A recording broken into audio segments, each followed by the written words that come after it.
Welcome to Burnt Out. The Burnt Out podcast shares the stories of firefighters, emergency personnel, and other first responders around the world to create a pathway to save lives. The stories you will hear are real and may be disturbing to some listeners. Listener discretion is advised. And now I'd like to introduce you to your host for Burnt Out, a 33-year retired veteran of the fire department, Skip O.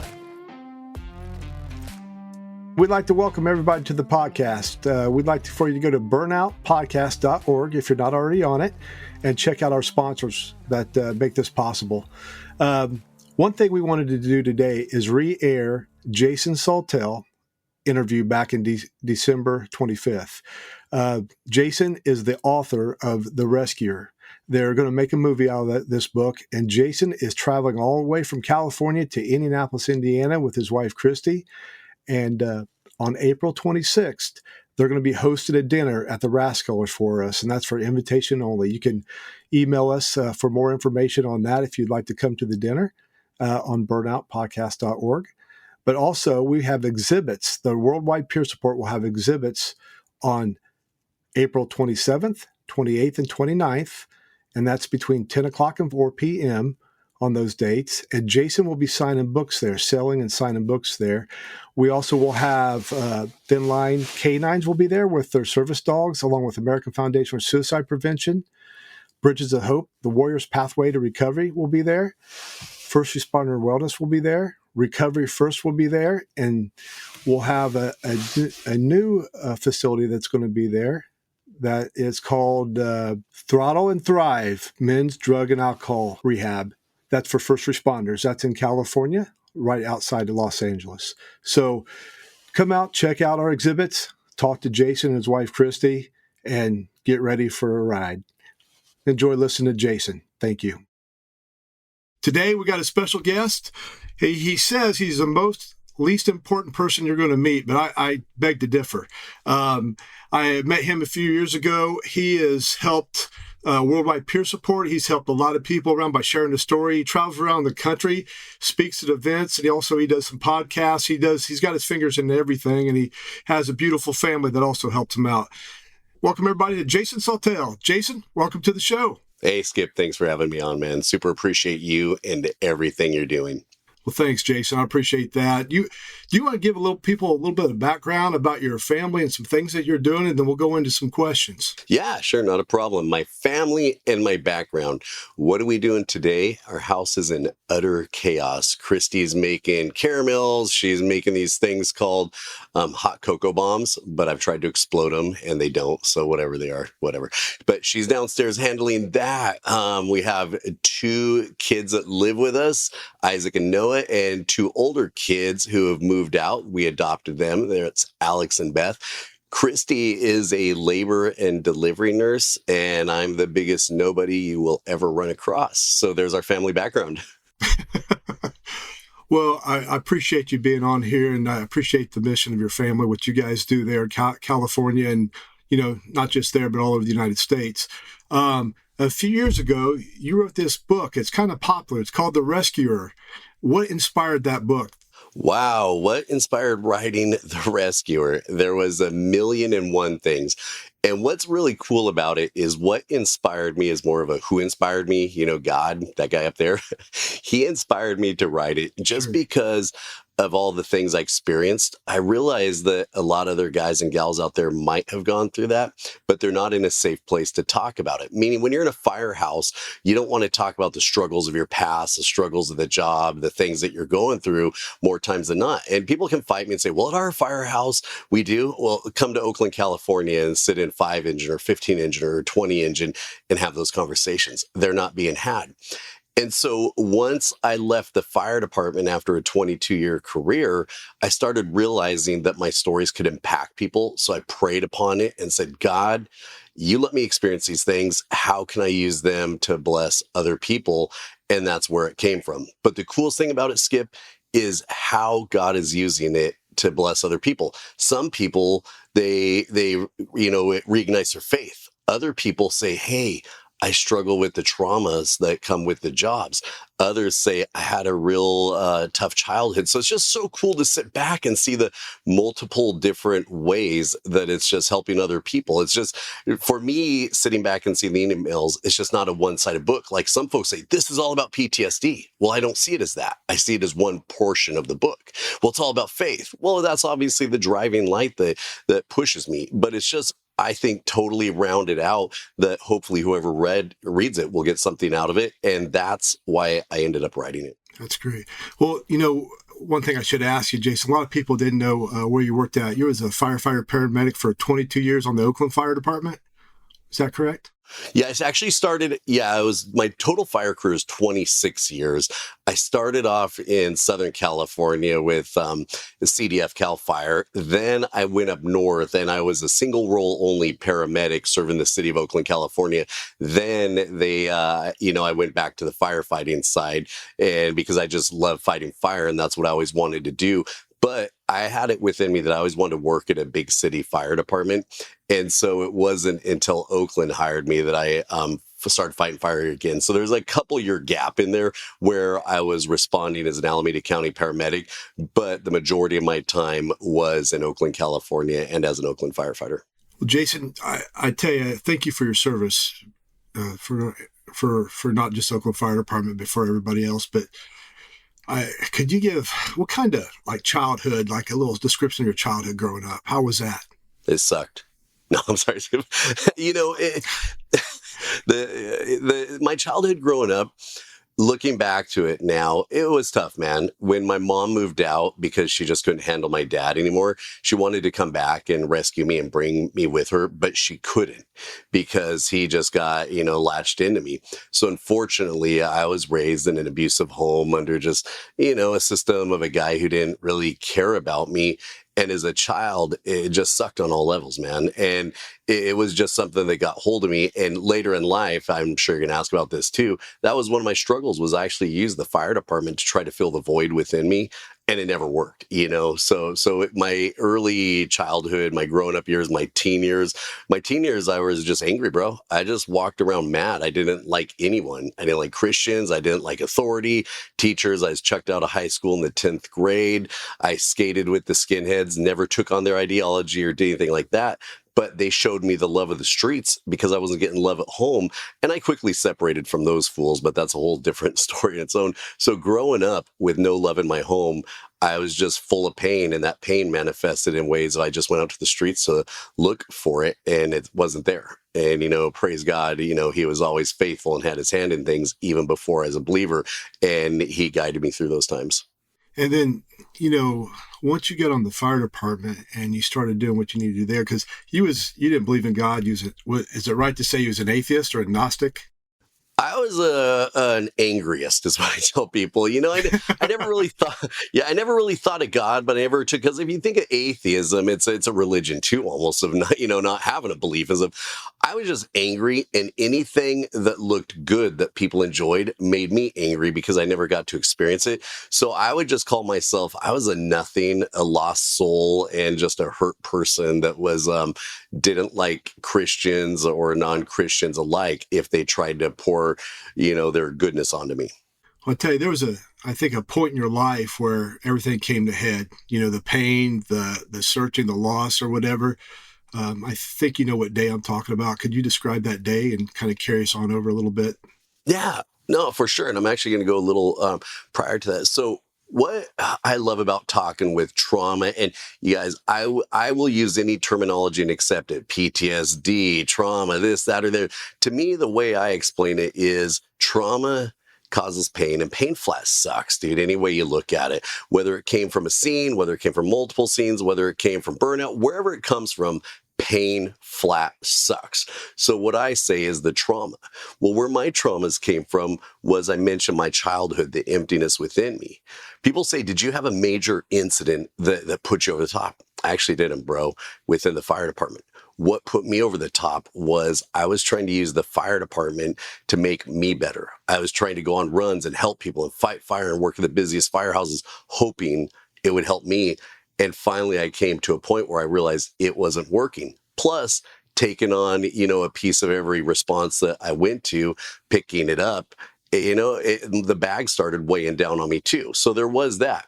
But the day it all came to a headway was when I actually went to a church, because I finally thought to myself, I'm going to go see what's up. I want to see what these Christians are all talking about. And when I went to that church, I got turned away because of the way I was dressed, California surfer guy. And it was a very legalistic church.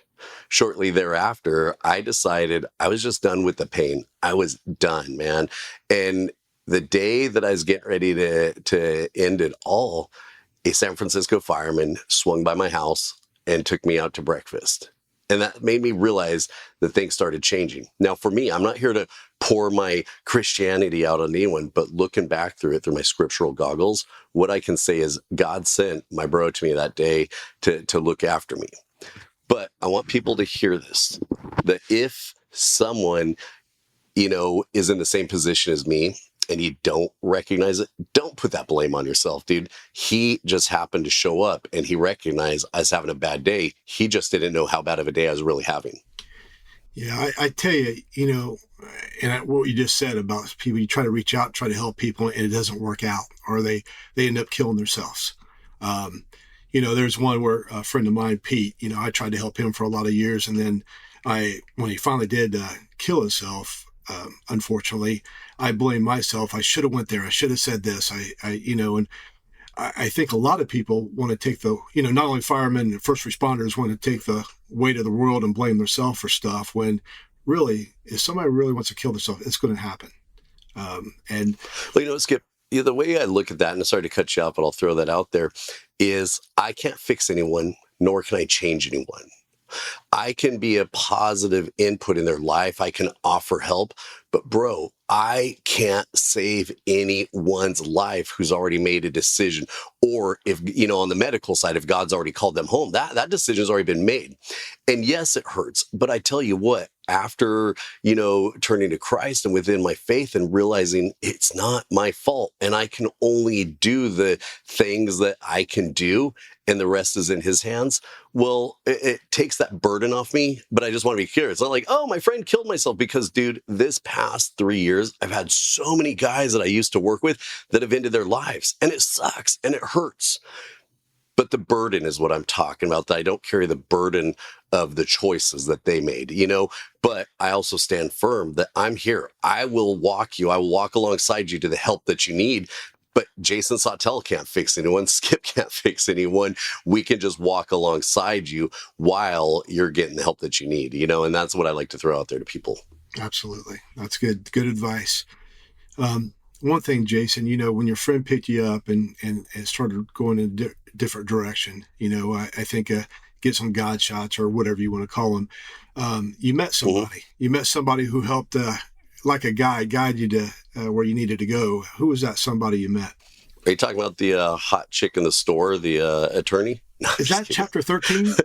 Leave that out. Christy's what chapter is that? Christy said in the movie she wants to make that girl very ugly and she needs to die in a car accident. I'm just joking. Okay, yeah, sorry. There's the Jason Sautel people are always looking for, okay? It's a story in the book where an attorney hit on me, and I don't know why we threw it in, but hey, it just made it. But no, this smoking hot nursing student waitress came into my life, and I quickly fell in love with her, because I loved the love that was coming out of her was so much deeper than anything I ever felt. And that was 20 years ago. And after a couple of years of begging and pleading for her to marry me, she finally said yes. So we've been married for 20 years now. And that's my wife, Christy Sautel. That's great. I tell you, I got a beautiful wife too. It seems like us guys that don't deserve a beautiful wife, we get them. God knows we need something extra. Right. In life. Right. That's what I'm saying. I mean, the beauty outside, beauty on the inside, everything. We're so undeserving, man. I see that. And she's one of the greatest worldly gifts that Christ has definitely put in my life. Well, Jason, I tell you what, there's a lot of people that listen, you've talked to through the years, whether they read your book, whether they heard you on a podcast, reaching out to you, you get emails. There's somebody right now that's sitting in the room, or sitting at the fire station, or the police officer sitting in their car, and they're lost, don't know which way to go. They might be addicted to something or might not. Just kind of thinking about, not saying they're going to end their life, but don't know where to go. What advice or suggestion would you give to them right now? The thing that I want people to understand is, and I'm going to go a little on my Christian side here for you. This fallen, messed up, broken world is so loud, bro. It is so loud. And every message it sends to us is dark. It's dark. It's dark. There's so many things that we have to deal with. Then, as we're first responders, regardless of where we work, we respond to other people who are in very bad places, or bad things are happening, or houses are burning down, or someone's passed away. So number one, the loudness surrounding us sucks. Then we respond and try to help other people by using our God-given gifts and talents. But the problem being is when we get back into the place where we're just at the firehouse table, trying to read a book, watch TV, the noise of the world just invades us again in the darkness. And what I want people to do, and what I request them to do, is just shut down the noise around you and reflect on the goodness from above. Seriously. And that's what saved my life. Now, am I saying don't go get, help, don't go get therapy? Do that. Because for me, what some of that stuff did was it helped silence the stuff that I was hearing. And it actually made me be able to listen and find the true help that I need, And of course, people are always welcome to email me or talk more with me about that. But it's just something true to heart that I have to stay with is this world's noisy. It's going to drag you down. It dragged me down. It continues to drag me down. But being able to stay in the light now instead of sitting in the darkness, bro, that's what keeps me going. And that's what I want other people to reflect on, because it'll keep them going too. That's good advice. I don't know if you're like this. When guys that were Christians at the fire department, I'd stay away from those guys, or I'd think they're weak, or I'd be the loud guy that always wanted to prove them wrong, because a lot of that I had fear. Did you do any of that when you was at the fire department, or had any situations like that and when you was growing toward that? Well, let's go to chapter 2 of my book. I cursed a pastor out of my firehouse. How about that? That's where I earned my name, the Demon Seed, okay? So yeah, Skip, I think I was there. We just came back from a fatality fire, a double fatal fire, where a mom and a young lady died. Her daughter died, and we couldn't get there in time. And I wasn't in the mood to hear about Jesus. I wasn't in the mood to hear about anything. And the thing that happened was so amazing was even the pastor who approached me, he realized he was wrong. You know what? When we're approaching people, I'm going to talk from the Christian side, being a firehouse, I need to show the love that was given to me. And it doesn't have to be words. It has to be, here's a donut, here's a cup of coffee. You want to go out, hit the links, go golfing, go surfing, do whatever, man. Just listen to them. And that's the thing, because I want to love on them so much, and I want them to feel it. But sometimes Christians, we feel we have to come and goes, do you know that God loves you? Well, when someone just gets back from a double fatality fire and they are not a Christian, that actually isn't the right way to approach people. And I'm not scared saying that anymore, because for many years I'd be like, oh, don't say that because people think of you as this. Now I go, Christian, tone it down a notch, man. Just start loving on these people. Because for me, Skip, the more conservative I get in my faith, which I'm very conservative in my faith, the more it makes me want to love on all people, including the firefighters at the firehouse who need to feel his love. Sure. That's good advice. I know for me, Jason, when somebody would say nothing happens in God's world by mistake, I said, so that little baby was supposed to die in my arms? Or, you got to watch. And I tell people, Christians, that, or anybody, I said, watch what you lead with, because you better come back with an answer or no answer. Sometimes I don't know why bad things happen. I don't know. I got to have faith. It'll work out for a reason. And I don't know what that reason is, because for me, teaching God's will is like teaching quantum physics to a little baby. I don't get it. I don't get it all the time. But so if somebody's trying to understand God more, what's some of the ways they can understand God? Prayer, meditation, what other ways can they understand God's? Well, I think initially, honestly, it comes through discipling, which worldly term we use as mentoring. In the firehouse, when a new kid comes in, what is our job to do? It's to turn them into us, right? Into more senior firemen, take everything that we've learned, everything we've read, everything we've experienced, and package it together to shape them. I honestly believe the best way for a person initially to start growing in Christ and learning about God is through hanging out with someone who's willing to disciple them and teach them and come to them, because it's confusing. The first Bible I bought, I jokingly even wrote, and it's going to come out in the movie, there was no Jesus in it because I started in Genesis, dude, and that thing's long, from Genesis to the Indices, the book of Revelation. I'm telling you, bro, it is long, and Jesus don't show up for a while. And if you don't know what you're reading, it's going to confuse the snot out of you. And I'm being honest with you, and that's why I'm such a huge pusher of telling people, hang out with a Christian, but hang out with a cool one that's not going to drive you nuts, man. I get all that, and I know some of the pastors listening to this are probably shaking their head, but dude, I tell you what, if I see a pastor shaking his head at me, I know I've done my job for the day. Well, I've had some other, and I've had these kind of questions in my mind, with all the religions in this world Mm-hmm. and everything, why is Christianity, why is that the right one? Well, show me one of those other religious people who was resurrected and fulfilled the prophecies of thousands of years ago. I'll leave it at that.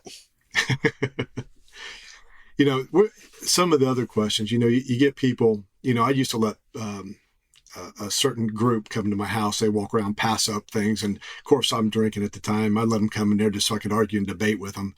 Mm-hmm. For me, I have to watch, I can't say, like you said, I can't save anybody, and other people, you just got to let them go and let them hit their spiritual Mm-hmm. bottom or hit their bottom before they'll grow up. Mm-hmm.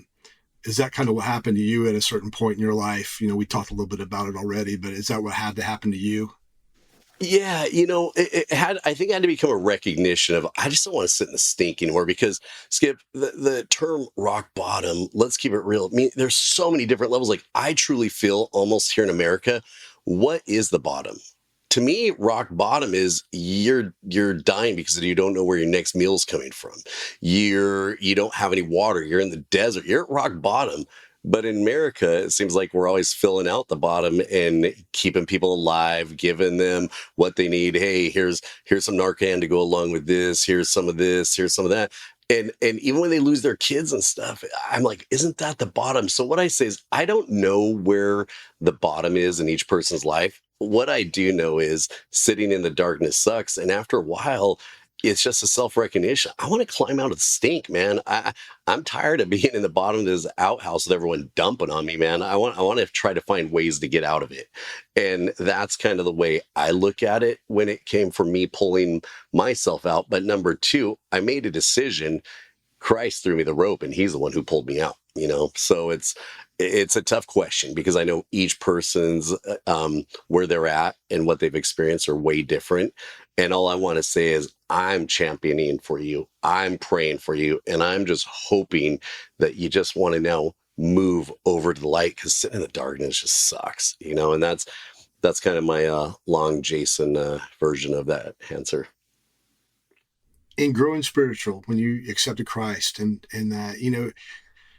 for me, was you locked in, or did you have some doubts on the way? Like when you okay, accept Christ, and then you go a little further, is there like little tiny, like the doubting Thomas, or little? Oh, let's go. Yeah. You just nailed it, dude. You nailed it. So even in the Bible, these men, they doubted. All right. There were doubts, there were struggles. And let me break it down in a simplistic way. When you become new in Christ, the Spirit, the Holy Spirit is within you, and your DNA is starting to change. You're becoming Christ-like. But perfection is going to happen until the day we leave this fallen world and we're in heaven. But while we're here, we're still carrying this dead flesh with us that has doubts, that craves things of this world, that wants to mess with you. And, like I say, I'm not here to give a sermon, but the devil latches onto that, and he fills you full of doubt. So what I say is, yeah, man, I there's doubts, there's fears, there's things I have. But when I shut all of that crap down and I just reflect on God through his word, it goes away. And then people say, so you're all better. I'm like, nah, because 12 minutes later it comes back, because I'm still living in this fallen world. So that's why I constantly have to go back to the word, and I have to surround myself around with Christians, and I have to be in constant prayer with my wife, is that stuff like that helps me lead, because yeah, dude, I struggle. And even think about this, when the resurrected Christ came back, people were poking, touching him, and not believing it was him, even though they had walked with him, dude, for all that time, so it's normal, man. And the last thing I'll say is, people people say, so Jason, when you became a Christian, did everything get all better? Well, I was given a lot of tools and things that actually now work, and I have hope of an eternity in heaven. But while I'm here on earth, I also now have clarity that all this stuff isn't my fault. It's going to be more chaos. There's going to be more fires. There's going to be more deaths, because that's where my truth comes from. And it's not caused by, or it's not my doing, and I can't fix it, but I can point people to the one who can. And that's kind of like where my growth is and where my failures are, where my falls are. If I brought Christy in, dude, she would tell you I fall multiple times a day. But as a follower of Christ, I now have a way to repent, say I'm sorry, and truly mean it, and learn from it, move on. There's some good things coming up in your life right now, isn't there? I think, I don't know. I know, I'm just joking. I tell you, God is blessing you so much. I don't know if there's, what I'm saying is, yeah, I hear you. Got some good things coming. Let's talk. What's going on? No, let's talk about that. What's cool, Skip, is being a dumb fireman on 34th and MLK in Market in West Oakland, and being thrust into the limelight of media, which even is a book, is huge media. Well, I didn't know how to handle it. I didn't know how to deal with it. And I figured that was my ministry. Well, what it is, everything I'm doing is a far-reaching ministry that blesses people. But I've actually pulled back and I've gotten a little quieter, and I'm focusing on the ministry around me, my local ministry. So what's happening? Well, we're going to be putting together a docuseries through a little company that my wife and I started called Testimony Films. And we're going to go around the world into firehouses, and we're going to go to the busiest and the craziest firehouses in India. And then we're going to roll over to South Africa. We're going to check out some other places, and we're going to show people that the struggles we have as first responders in America are the same ones they have, not highlighting one thing or another, just showing people, get what you want out of it. If you get, oh, wow, they're struggling with PTSD, or wow, they're struggling with lack of faith, they're going to see it. So that's one thing that's on the plate. The other thing that's on the plate is we're currently in pre-production of the book to film for The Rescuer. And people, I've actually silenced down about that because when?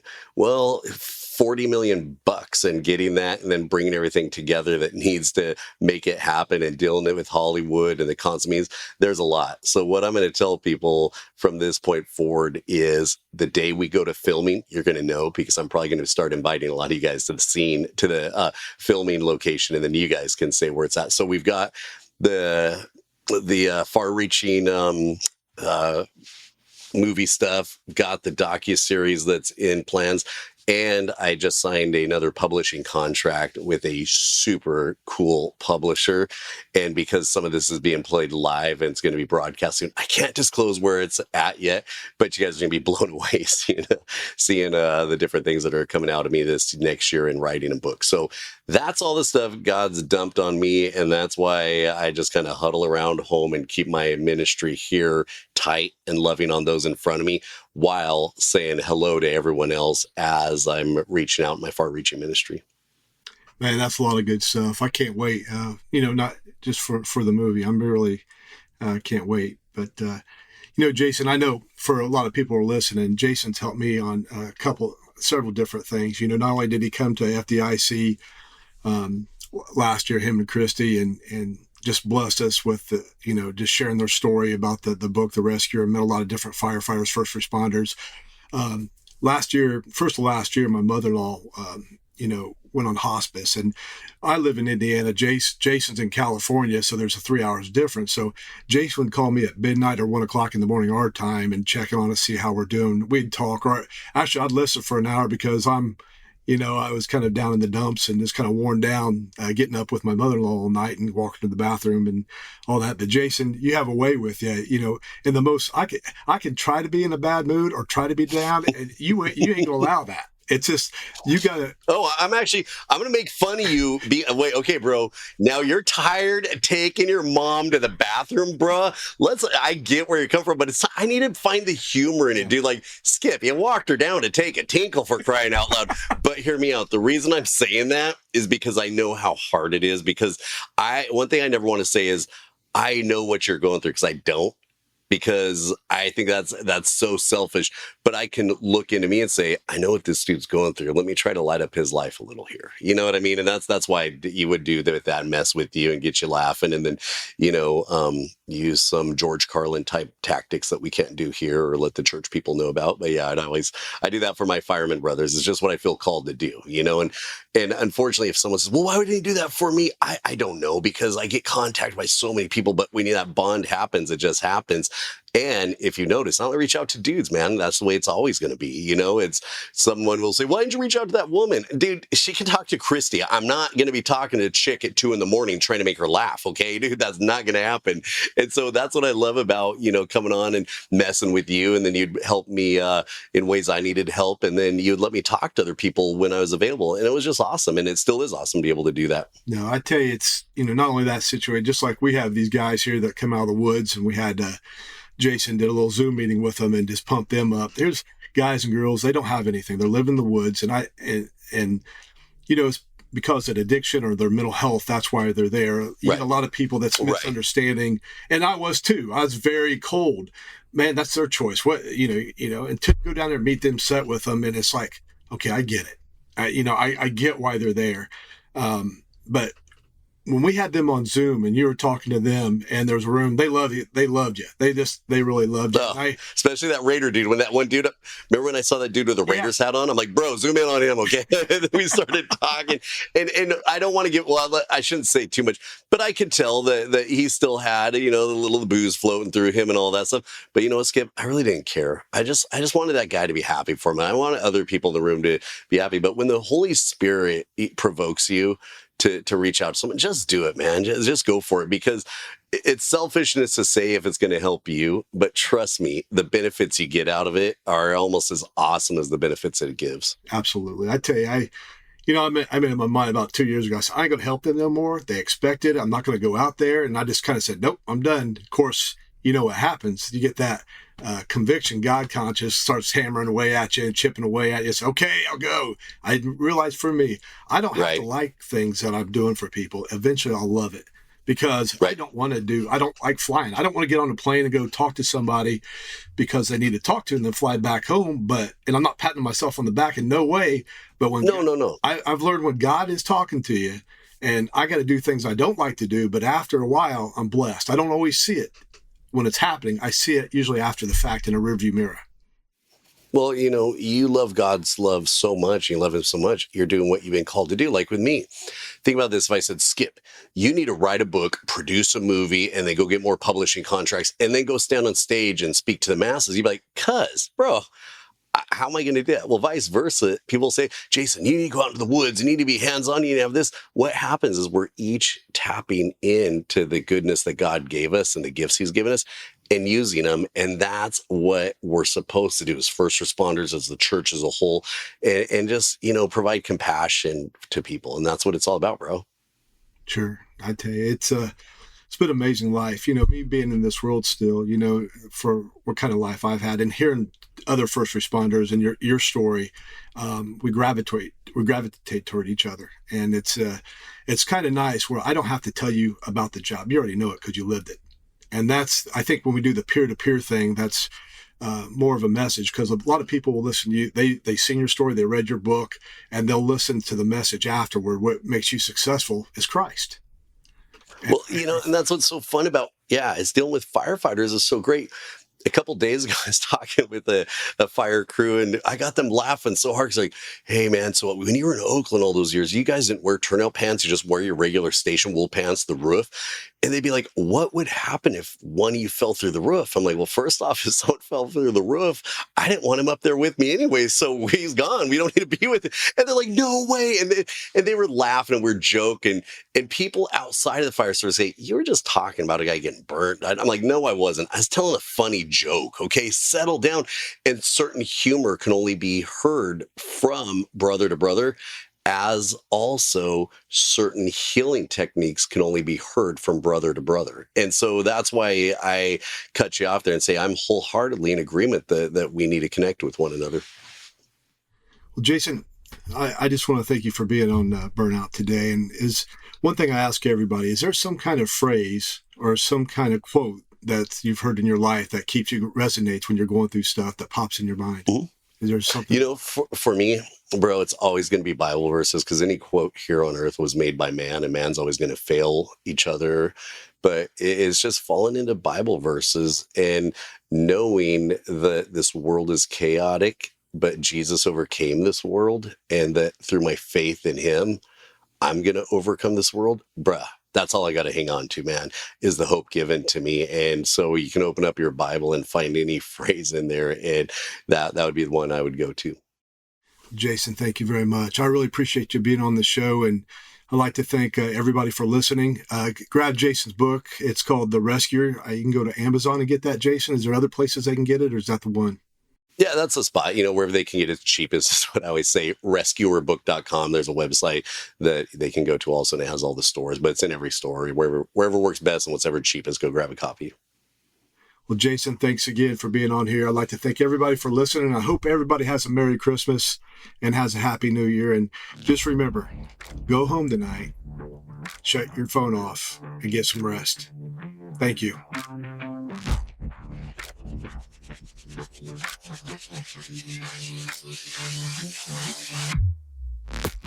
Thank you for listening to Burnout.